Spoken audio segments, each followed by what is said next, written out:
morning. How are we all? So, I'm here today to talk to you about something that I'm very, very passionate about.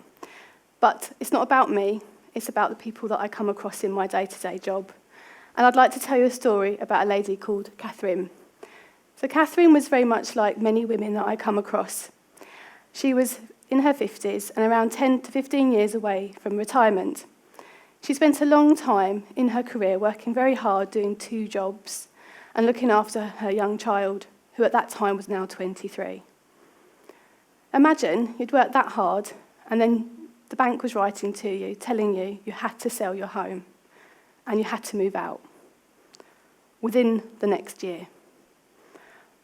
You put it off and you put it off, and that date just got closer and closer.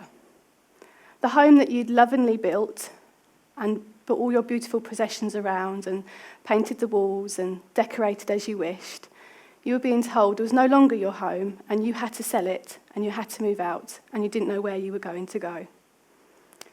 It's a pretty scary situation, I think you'd agree, and it's not something that I certainly would want for me or my family or anyone that I know. But it's a situation that I see a lot of women come across. So this leaves me to ask the question, why? Why are we in that sort of situation where this is happening quite a lot? So I started to do a little bit of research. Men in their 30s are 60% more likely to have savings than women. Women in their 50s, 70% of them are actually not feeling that they're ready for retirement at all. And women in their 20s, 54% of them feel that they don't even know where to start when it comes to getting financial advice. And that really resonated with me and really shone through from the examples that I see in my day-to-day life. So, is this because women are a little bit stupid or not that clever? No, I would totally not agree with that. And actual fact, women or young ladies are 10% more likely to get GCSE levels higher than boys. Sorry, boys. And at university level, ladies are 11% more likely to go to university. Excuse me, I've got a very British cold coming on. So we're certainly, we're all equal opportunities. We're all in the same boat. So why is this happening? So it led me to look at the education system itself, and maybe that was going to give me a few answers. And for many years of campaigning, the national curriculum in 2016 put into place at secondary school level budgeting. It's not quite a compulsory section of the curriculum, but it's something that all the children would start now going through. But budgeting is not really enough to explain how things should really be in this world. Does it explain compound interest, or how to buy your first home, or how credit card interest rates are calculated, or how you save and how you put money aside? No, not really. It doesn't really do enough. We cannot rely on such a system to educate our children. Now let's think back when I was at school and what that education looked like when it came to maths. And we all remember that questionnaire that said, Mary has £2 and goes into the farmer's shop. Apples cost 20p each and Mary wants to buy 3 apples. How much change does she get? Like that really helps you with your money and explains how you're meant to save and spend your money. Like, seriously. So, I stand here today as an independent financial advisor and a principal of my own independent financial advisor firm, which is something I'm very proud of.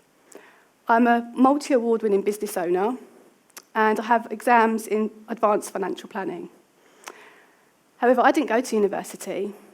I left school at 15, and let's just say I wasn't one of the clever ones at school. That's probably the polite way of putting it.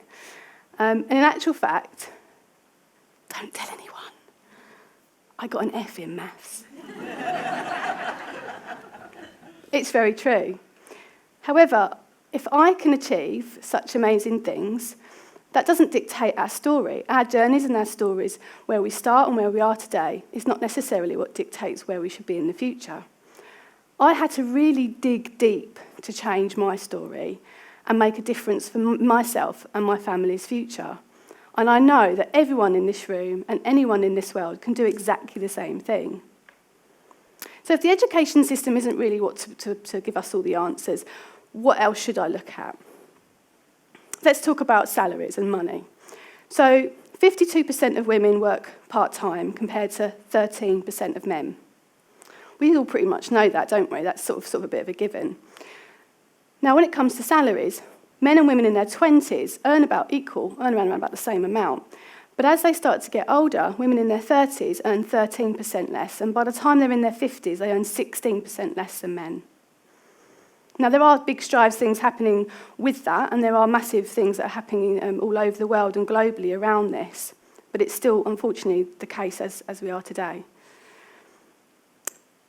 So, when it comes to getting financial advice, women have a bigger reason to get financial advice.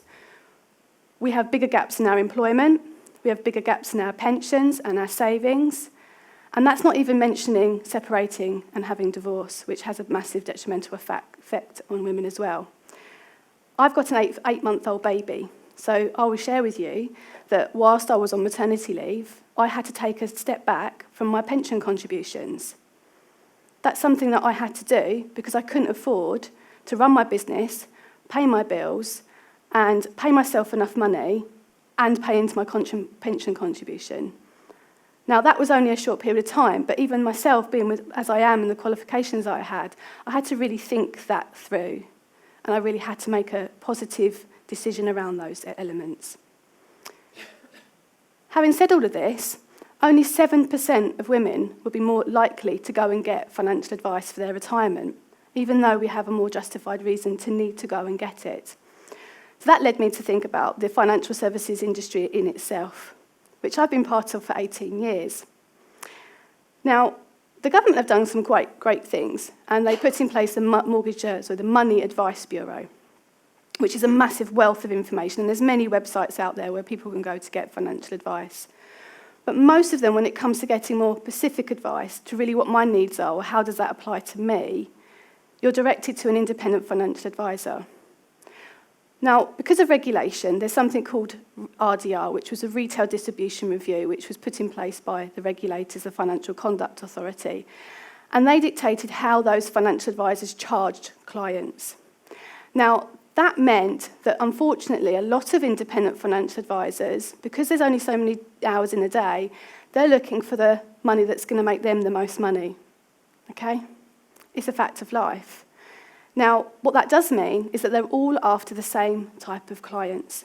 And it means that everyday people that actually earn quite well are getting overlooked, and they're not getting the advice that they need. So this is all sort of very much compounded in many different ways. In the recession in 2008, 1.3 million people were made unemployed. And that was at a time where our recession was at the highest. And it was a point where the UK debt levels were at its highest as well. So if we look at all these sort of massive compounding issues, what is the solution? How can we sort of change this cycle and really make a difference? Now, I believe that women are the answer. Now, that doesn't mean that they should spend less and spend less on shoes, because obviously I like my shoes. However, it is about making the right financial decisions at the right time for them. And with more women looking after the household finances, now is the time for those women to step forward and really make a difference, not only for their future, but their children's future. Because I truly believe that the more women that make empowered and educated financial decisions and see the positive effect of that, so they're creating their own wealth and they're growing their own legacy, that they will then share that with their children, and their children will share that with their children's children. And that actually the wealth of society will be more spread, and that wealth wouldn't necessarily be just with the wealthy. So, shall I tell you a little bit what happened to Catherine? Yeah? So, Catherine was in a situation where she potentially was having to move out of her house and really go into retirement with no assets, no money in the bank, because with the rent levels, if she moved out and rented, that pot of money that she had left over would dwindle really, really quickly, which is not a great situation to be in when you're coming to retirement. because then you've still got the rent to pay and you don't necessarily want to work enough to have to pay that large amount of rent. Thankfully, what happened with Kathleen is she went through a really great process, and it was a huge learning curve for her. But she didn't sell her home, but she did move out.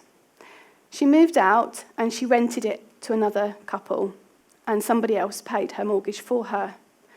She remortgaged, paying off the old bank, and borrowed a little bit more to buy a second property. That second property she also rented out, and both assets gave her an income that paid her rent. So when she went into retirement, she was then in a position, actually, she had an income or she had options with her assets that she could either sell or move into one of them, sell one of them. It gave her options. And wealth and money isn't necessarily about financial planning. It's actually about giving you financial options in life.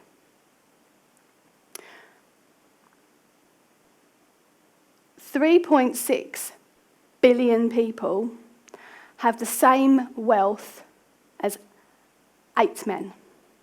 I've got the right fingers up, haven't I? Good. That was always a panic moment. I'm just going to say that again. 3.6 billion people in this world have the same wealth as 8 men. That's half of the world, basically. Imagine if those 8 men were 8 women. What type of world or society would we live in? I feel that possibly, that actually the world's wealth would be more spread and more even. And actual fact that the world's wealth wouldn't just lie with 8 men or 8 people, it would be with all kinds of people from all kinds of work backgrounds, different ethnic backgrounds, different places in society and different points in life. I truly believe that being wealthy isn't for just those who have wealth. And in actual fact, being wealthy is for all of us. I encourage you all to, if you are very empowered with your money already and you've got your thing together, that you reach out to those that need help and help them along on their journey. And equally, if you feel that you need help, that you reach out for that help as well. Because together, I really feel that we can all make a difference. Thank you very much.